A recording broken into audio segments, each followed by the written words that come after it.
don't really like talking about this. Every time I do, I get this uneasy feeling, like saying it out loud makes it more real again. But maybe it'll help me sleep better if I just tell it the way it happened. It was about 10 years ago. I was in my early 20s, still figuring my life out. I had just finished a late shift at a diner off Route 19. It was one of those small-town places, you know the kind. A handful of booths, the smell of fried food in the air, a jukebox in the corner that barely worked. I lived about 20 minutes outside town, so I usually drove home around midnight, sometimes later if I stayed to help close. That night was especially quiet. Early fall, a little chilly, but not cold enough for a coat. The streets were empty, and the only sounds were crickets and the low hum of the neon sign buzzing outside the diner.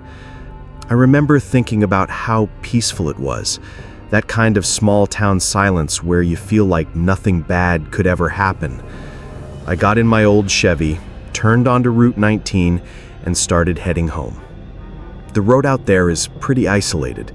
Just 2 lanes, surrounded by stretches of woods and fields. No houses, no gas stations, nothing for miles.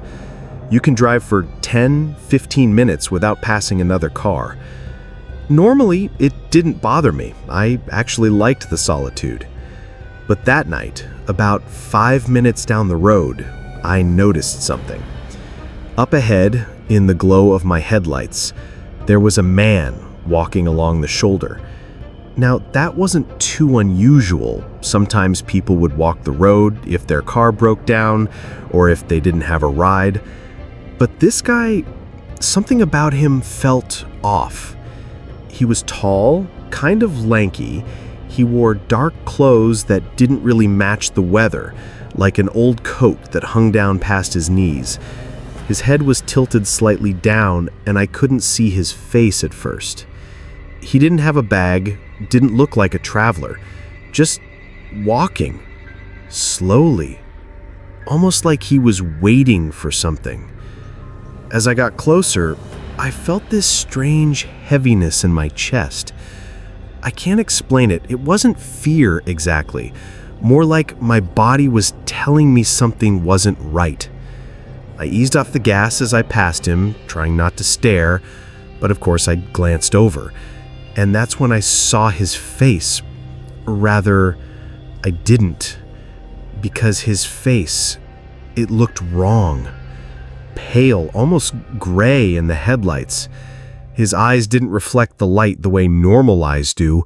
They looked flat, like dark glass. His mouth was just slightly open, like he was about to speak, but never did. I swear to you, it didn't look like a person who belonged out there. I drove past faster than I meant to, and for a second I debated turning around, asking if he was okay. But something deep inside me said absolutely not. Don't stop, don't even slow down. So I kept driving. But then, about 2 minutes later, I saw him again, walking on the shoulder. Same pace, same tilt of the head, same coat. There's no way he could have gotten ahead of me, not unless he sprinted through the woods in pitch black darkness and came back onto the road at the exact right spot. But there he was. This time, I didn't look. I just gripped the steering wheel and stared straight ahead, heart pounding. I remember thinking, maybe I'm tired, maybe I'm imagining things, but then I saw him a 3rd time, and a 4th.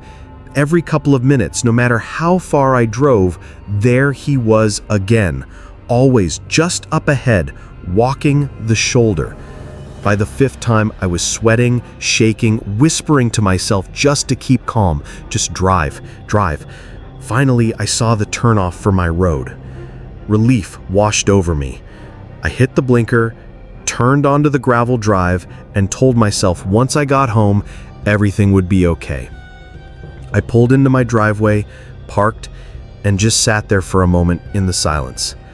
The crickets were back, the night air felt normal again, but then I noticed something in the rearview mirror. At the end of my driveway, just standing there, under the streetlight, was the man. Same coat, same tilted head. Not walking this time, just standing, facing my house. I froze.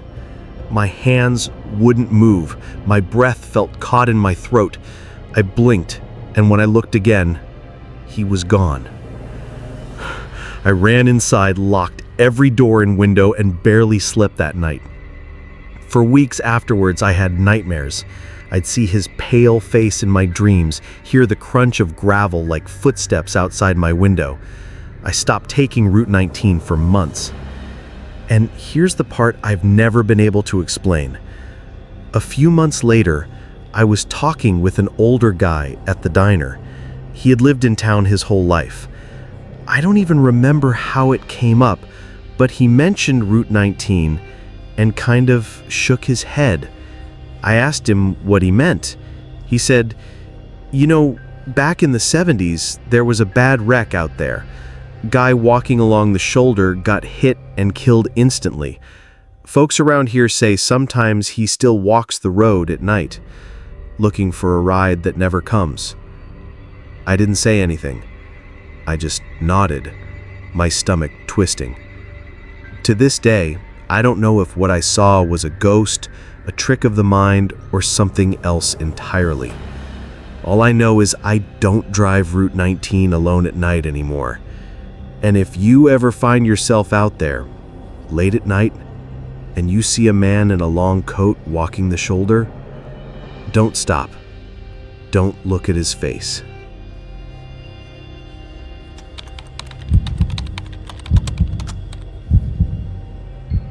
My name is Michael. I'm 29 years old, and what I'm about to tell you still doesn't let me sleep peacefully at night. I'm not a fan of horror stories. I've always considered myself a skeptic, but what happened that night changed my life forever. It all started last year at the end of summer. Along with 3 friends, we decided to go fishing in an old area of a flooded dam near a small town in Texas. This place had a grim reputation. Back in the 60s, there was a severe flood, and several villages went underwater. They say that the ruins of old houses still stand beneath the water's surface, and at night you can see the outlines of roofs when the moon shines particularly bright. At the time, I was more interested in it from an adventure standpoint. A new place, good fishing, a night under the stars. We took tents, fishing rods, a supply of food, and set off.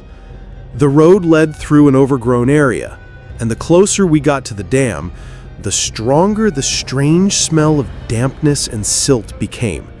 It wasn't just the smell of a river. There was something rotten in it, as if the earth was hiding something long dead. We set up camp on the shore. The day went by normally. We grilled meat, told jokes, and cast our fishing lines. The fishing was poor, but no one cared. The main thing was to spend time together. As evening approached, the sun hid behind the clouds, and a thick fog began to rise over the water.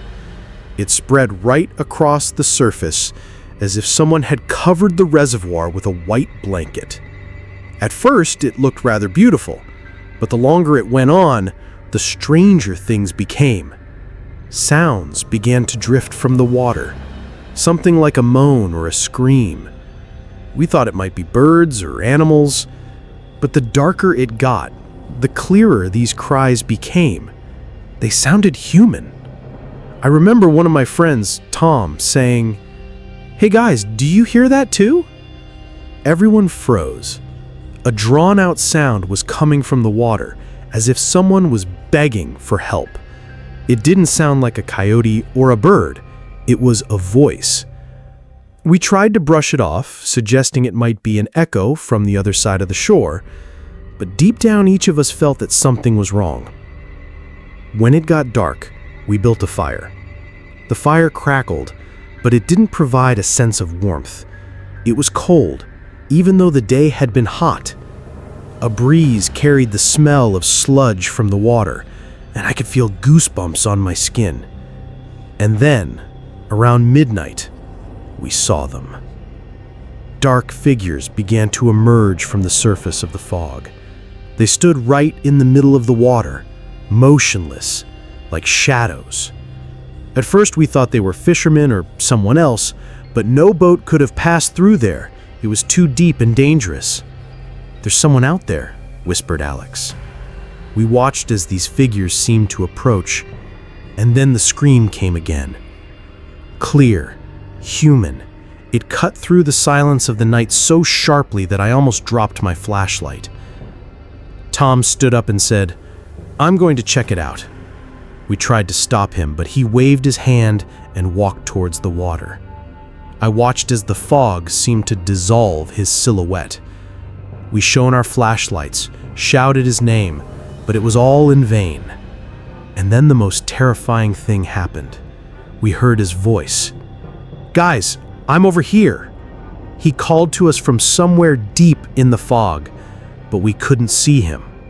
Only his voice, which sounded first to our right, then to our left, and sometimes from right behind us. I felt my heart pounding so hard it seemed like it was about to burst out of my chest. We ran along the shore, shining our flashlights in different directions, but Tom was nowhere to be found. Meanwhile, the voice continued to call us. It sounded almost like him, but something was wrong. There was an emptiness in the voice, as if it was being shouted not by a living man, but by the echo of a dead one. We sat by the fire all night, too afraid to move anywhere. The voice echoed again and again. Sometimes it turned into a scream that sent a chill down my spine, and sometimes into a sob.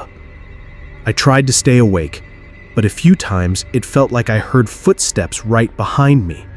I would spin around, and there was no one, just the fog and the water. At dawn, the fog began to lift.